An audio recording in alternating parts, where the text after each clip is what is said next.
periódico se funde en dar cosas extraordinarias, reportajes excepcionales, levantar escándalos fuera de serie. Creo que un periódico tiene éxito y cumple de verdad con sus lectores cuando hace extraordinariamente bien las pequeñas cosas ordinarias de cada día.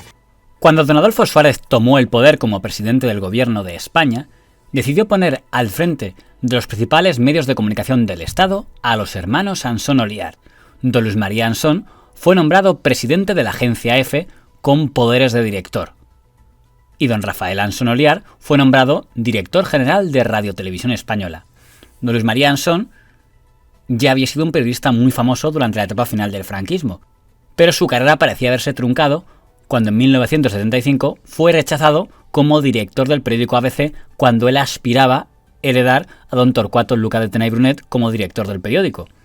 Tras la negativa de la familia Luca de Tena y Brunet de nombrarle, tras una breve etapa en blanco y negro, rompió con el grupo Prensa Española y pasó a aceptar una oferta para dirigir una revista, Gaceta Ilustrada, para el grupo Godó. Se nombra como director a don José Luis Cebrián Bonet, que llama la atención a mucha gente. Llama la atención sobre todo a Luis María Ansón, que creía que le nombraban a él. Ansón veo que el nombre de todo blanco y negro. Sí. No sé si hubo sinergia ahí entre ABC y blanco y negro. Ninguna. Cuando me nombraron a mi director, fui a verle y le dije, oye, yo no sé por qué motivo me eligen a mí y no a ti. No obstante, el señor Ansón seguiría ocupando puestos destacados en el periodismo español. Fue nombrado director de la Gaceta Ilustrada y miembro del Consejo de la Vanguardia a las órdenes del conde de Godó.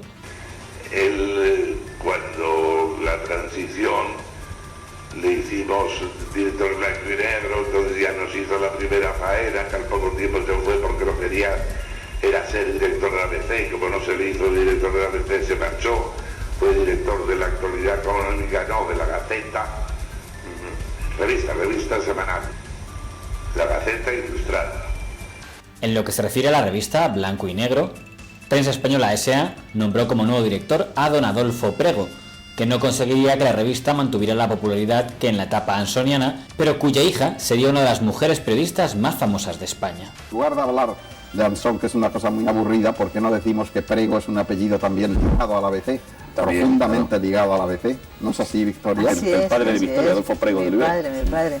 Claro, porque yo he trabajado muchos años con él. Muchísimos personaje años. Excepcional, con una pluma excepcional, un conocimiento del teatro profundo y un periodista de primer orden. Su hija es una aprendiz al lado suyo. De ahí, sorprendió a todos ascendiendo a la presidencia de la agencia EFE, un cargo que hasta ese momento había sido un cargo meramente institucional, pero que él convirtió en un cargo ejecutivo, presidente-director.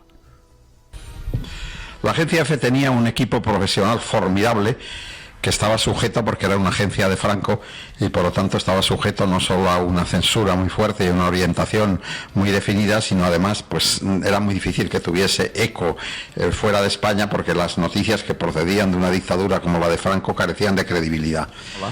Y así como la mayor parte de los países están sujetos al colonialismo informativo de las grandes agencias, España tiene la suerte de tener una de las 3 o 4 grandes agencias, y eso se debe sustancialmente a su equipo profesional. Y hoy sigue siendo así. Hasta los enemigos del señor Ansón reconocen que en esa etapa la agencia EFE se convirtió en el altavoz de España en el mundo. Paralelamente, don Rafael Ansón Oliar, que era menos conocido porque su faceta era más de publicista, ideó una programación de Radio Televisión Española en la que no existía el cargo de director de informativos, porque cada programa informativo tendría su propio criterio.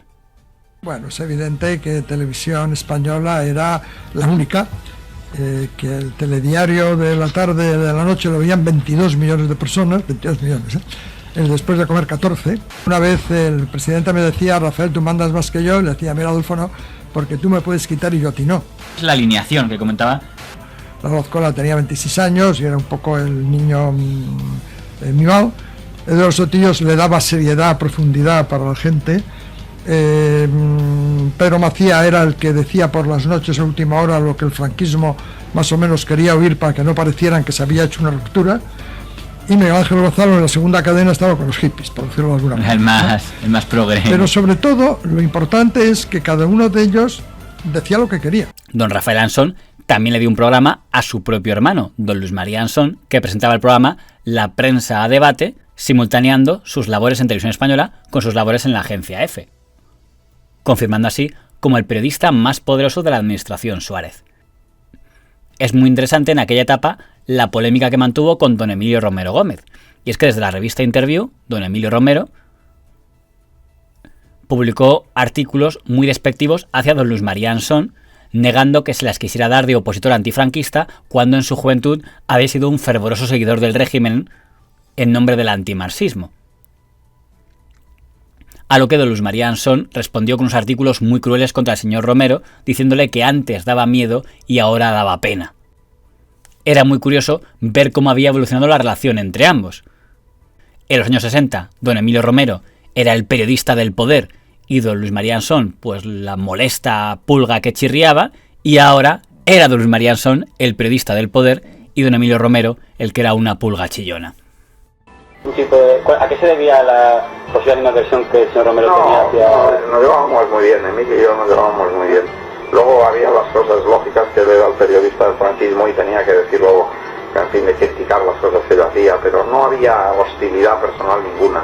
Trabajamos juntos además en pasar los estudios de periodismo de la escuela de periodismo a la universidad y él se portó muy bien en todo eso y tuvo una actuación impecable.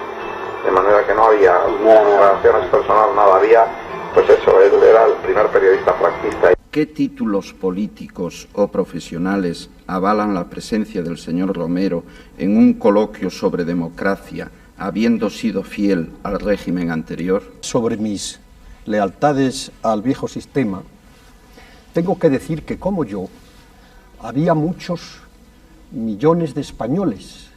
Lo que ocurre es que muchos de ellos, ante los demás, tenían un buen perchero de chaquetas.